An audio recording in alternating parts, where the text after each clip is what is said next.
There's always a battle when it comes down to the newest iPhone versus a Pro camera. And today we're gonna go ahead and test out the portrait mode this time of the iPhone 17 Pro versus an actual Pro camera, the Sony a7R5. But which one will win? I don't know. You'll have to decide for yourself.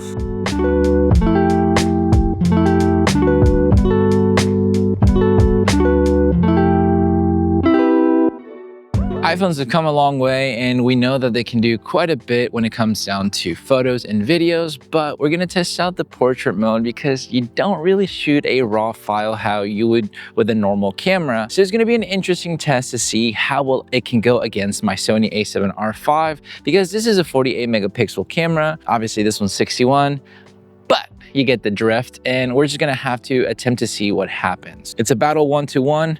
We're gonna take some portraits out here in the nice nature, see what happens, give you some little blind testing to see if you guess it right, let you know which one is which, and maybe you will understand that the iPhone might be superior, maybe it's not, but you'll find out at the end of this video. 1, 2, and 3. Now we got the 100.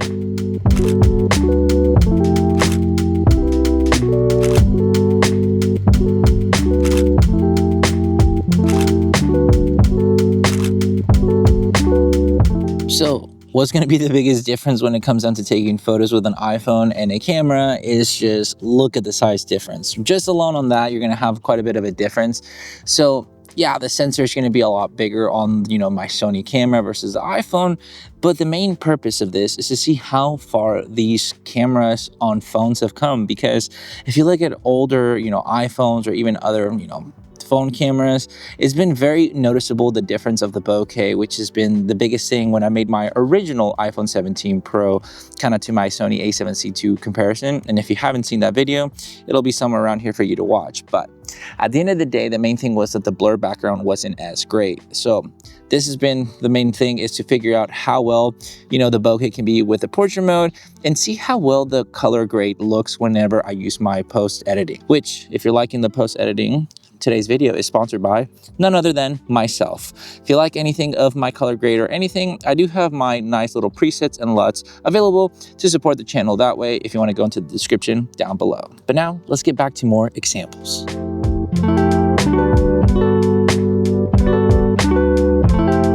One, 2, and 3. 1, 2, and 3.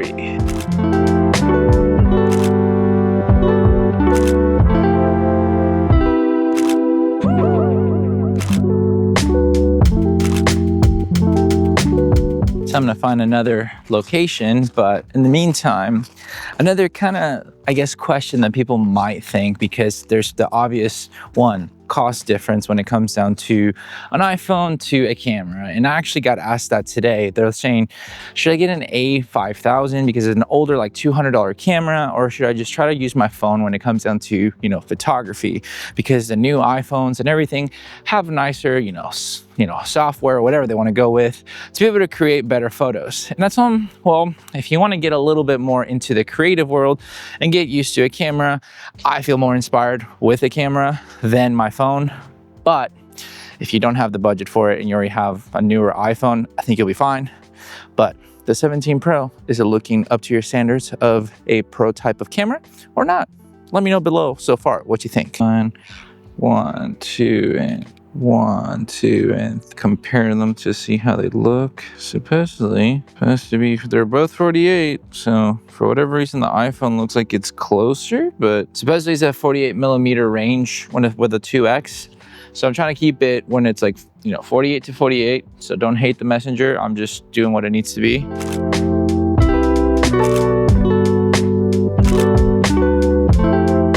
I think the main thing that's going to happen with these cameras is just the biggest giveaway is going to be the low light performance, because we came a little bit here at sunset time to see how well it would perform, because I know during daylight, most of these phones perform great. So the ultimate test will really be that low light capability kind of style where it's not necessarily nighttime, but it is, sun leaving us and it gets darker by the minute. So we're going to try to see if the little door adds a little bit of, so the 4X, boom. And now 1, 2, 3. There we go. See, like, it's crazy to me because it almost looks like this one is more like compressed than my actual one at 100, and they're both supposed to be 100. That's the craziest part to me, because this is, well, 99, but still, you get the point.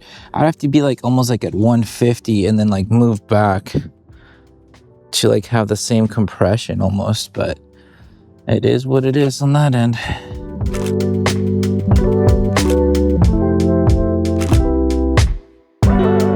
So, what's the verdict?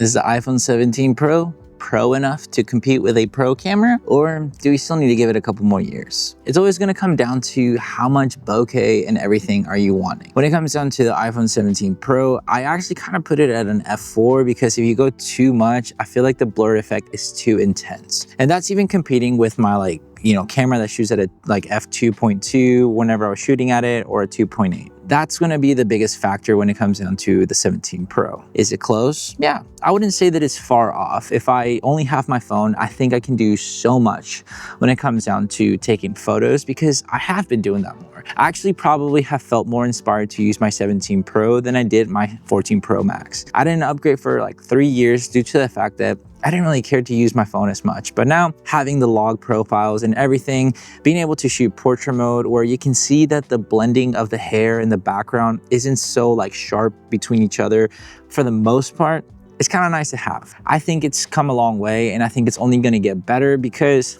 you know, phones are getting smarter because we're making them smarter.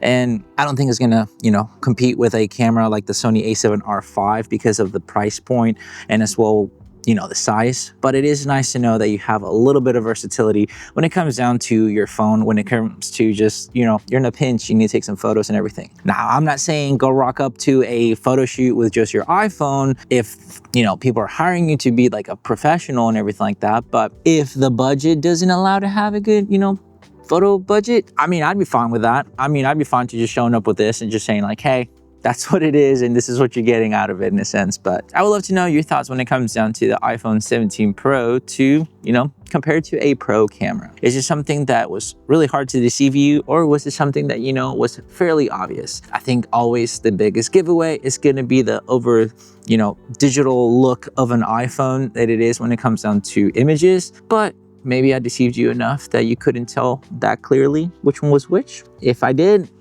great. If I didn't, you understand now what it is when it comes down to this phone camera. But at the end of the day, we're having fun. We're just doing what we need to do to be able to have just some examples for you guys to go and learn better, have some, you know, examples to know if you need to just get an iPhone 17 Pro, or you're fine with what you have, or maybe invest in a camera. Because at the end of the day, despite this camera being about $4,000 and the lens itself being about like $1,700 versus, you know, a $1,200 iPhone, it kind of does the same thing if you have any other camera, because most cameras that shoot just photos in a sense, whether it's 24 megapixels, 33 megapixels, or 61 megapixels like this one, you're still gonna have the same effect when it comes down to the roll off to the bokeh, the quality of, you know, the raw files to be able to play with in post, compared to a phone with a smaller sensor like this. But at the end of the day, now you know, you got some comparisons. Maybe it'll be for you because you only want to shoot with your phone, or you're trying to dive into a little bit more of, you know, photography, and this might help you out to